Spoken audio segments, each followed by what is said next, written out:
Eastward, just over the horizon from the Dominion of Canada, the unseen Battle of the Atlantic is being fought.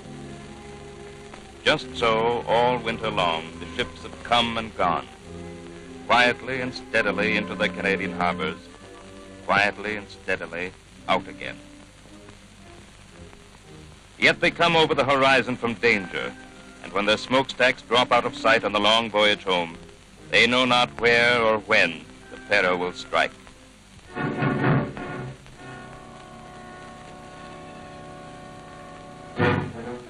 The coast is guarded, heavily guarded. Coast Guards challenge every incoming ship.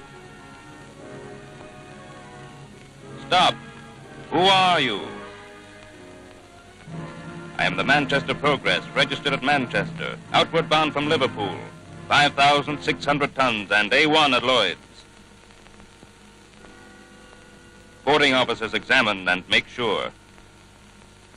You may proceed, Manchester Progress.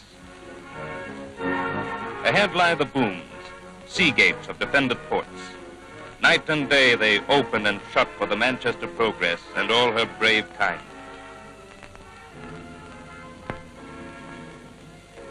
Welcome in, Manchester Progress.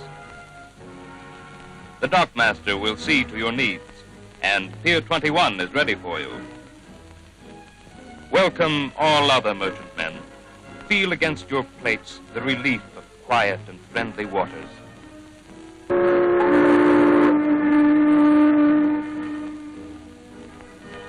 Down past the quays, half speed to slow, slow to dead slow. Make fast in your appointed place. Canada is glad to see you back. You are a Canadian, an Englishman or a Scotsman, a Pole, a Greek, a Norwegian, a Dutchman or a Dane. You are the hard-bitten, grimy, and defiant symbols of unvanquished nations that fight on.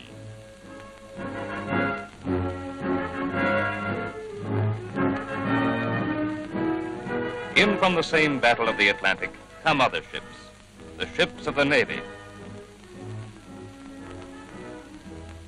On the voyage, they have been the guardians and the floatmasters of the tramps, the tankers, and the freighters. Their lookouts have seen everything. Night and day, their gun crews have stood by. The merchant navy does not serve us, they say. In this war, it is we who serve and humbly serve the merchant navy. Off there, an armed merchant cruiser, yesterday in black and scarlet, today in navy gray. A battle wagon, colossus of firing power, noses to her anchorage. Destroyers throttle down their fast turbines. Canada's own corvettes, smart little crossbreeds of whaler and torpedo boat, bed down in snug litters alongside. Home are the sailors, home from the sea. They come and go in the great harbors of the Atlantic.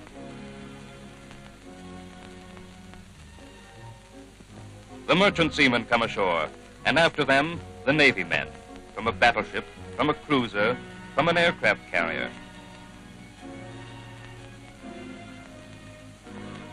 At one time or another, Canada sees them all. Behind the port, the freight cars are piling in, the product of Canada's civilian labor mobilized for the supply of Britain. 10,000 carloads, with all the problems of sorting and switching and hauling in time to the loading piers.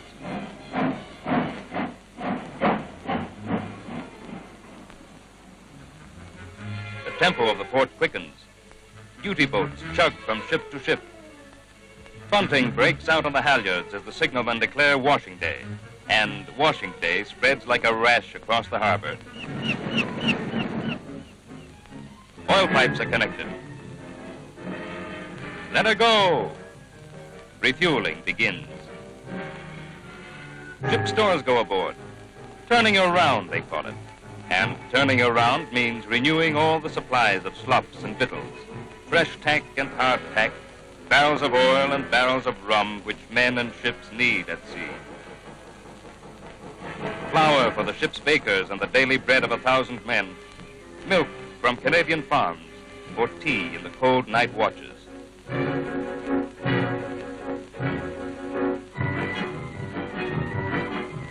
Ships disabled in action go into dry dock for repairs. Riveters and welders and dockyard mateys take over. New decks and plates are fitted. Bottoms are scraped, propeller shafts overhauled.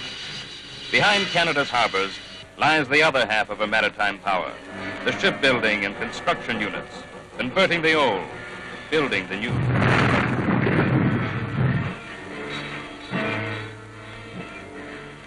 Out goes the Norwegian name of a peacetime freighter, and one painter naturally thinks of another. Pleasure decks of fast passenger ships cut away, new ventilator ships, funnels shortened and repainted, shapes changed to low, rakish cruisers.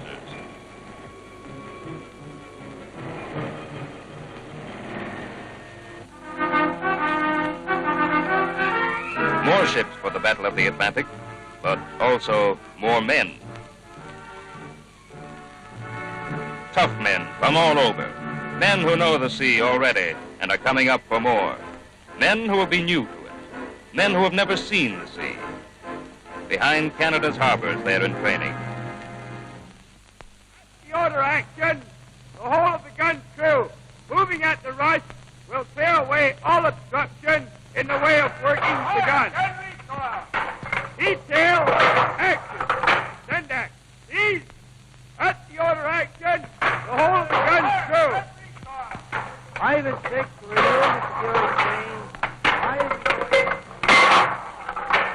The Navy's slogan is writ large for all to see. See first, hit hard and keep on hitting.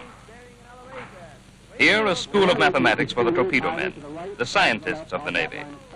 Young men of this mechanical generation are swift to learn. This direction to the right of the line of sight, that will give us another part of our triangle. Then we must know... Young men in mine schools from coast and ferry ponder cycles of action. Machines simulate the rolling of the deep and a life on the ocean wave. 15-degree rolls, 30-degree rolls, so that the range-finding eyes and the control tops will hold their target into the guns. The strangest school is where the lookouts learn to see like cats in the dark and recognize the silhouette of every warship afloat, be it friend or foe.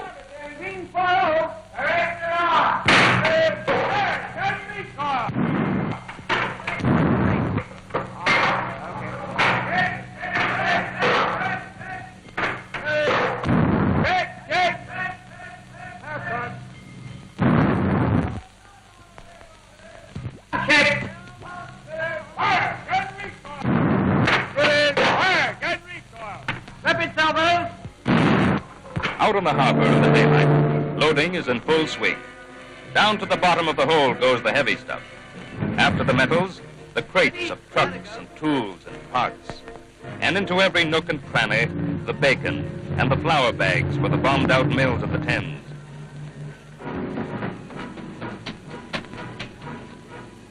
When the hatches are battened down, it is to make space for deck cargoes of bombers, which signal the grim purpose of the voyage ahead. Outside on the roads and the channels, signal for outsweeps. Over the side of the minesweepers go the floats.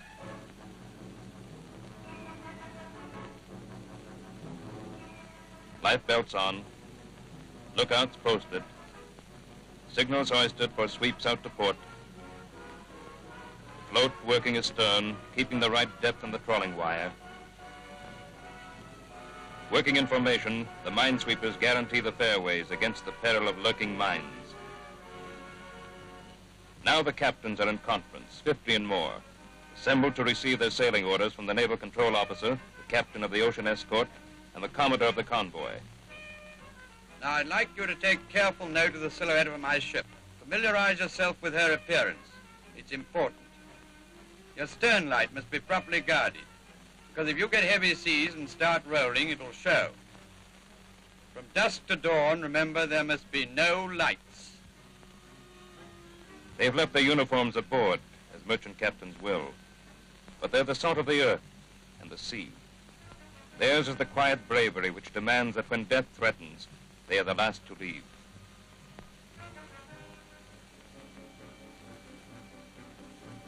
It is the final night ashore. Friendly interiors and friendly people dispense hospitality for Navy and merchantmen alike. Cinemas praise a life on the prairie. Store windows offer the prospect of wider trousers and tiddlier silks than the pussers issue. Here the professor of tattoo. Here a game of billiards. Here the prolonged rattle, the strike, the spare, and the blow of the bowling alleys. Boys are with their first girls. Boys are with their last. They sail at daybreak. The noise of last-minute loading goes on through the night. Steam is up. The engineers stand by below. Another caravan of the sea is up anchor and away. Round the anchorage speeds the pilot boat, a pilot for every ship. Deep water lies ahead. The last gift of the harbor men is to take the ships safely down in procession to the sea.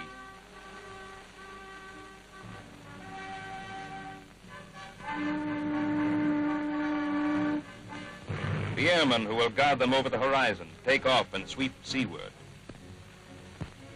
Out into the battle of the Atlantic. The destroyers lead the way. The convoy will assemble outside and move off according to their ordered stations. With the freighters will go the tankers. With the great ocean-going ships will go the cockle shells. In these days of crisis, just as brave as their betters.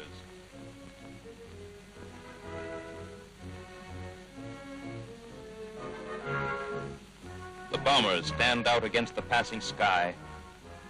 Out into the battle of the Atlantic.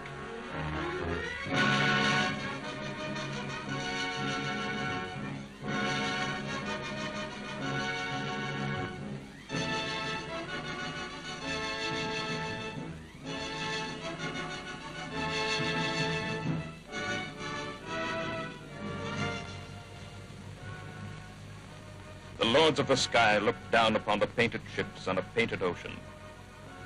Farewell, Manchester Progress, and all your brave kind. Ships of the line, may the bright fortunes of war go with you. God protect you from the dangers of the sea and the violence of the enemy, that you may return in safety to enjoy the blessings of the land and the reward of your labor. God speed you.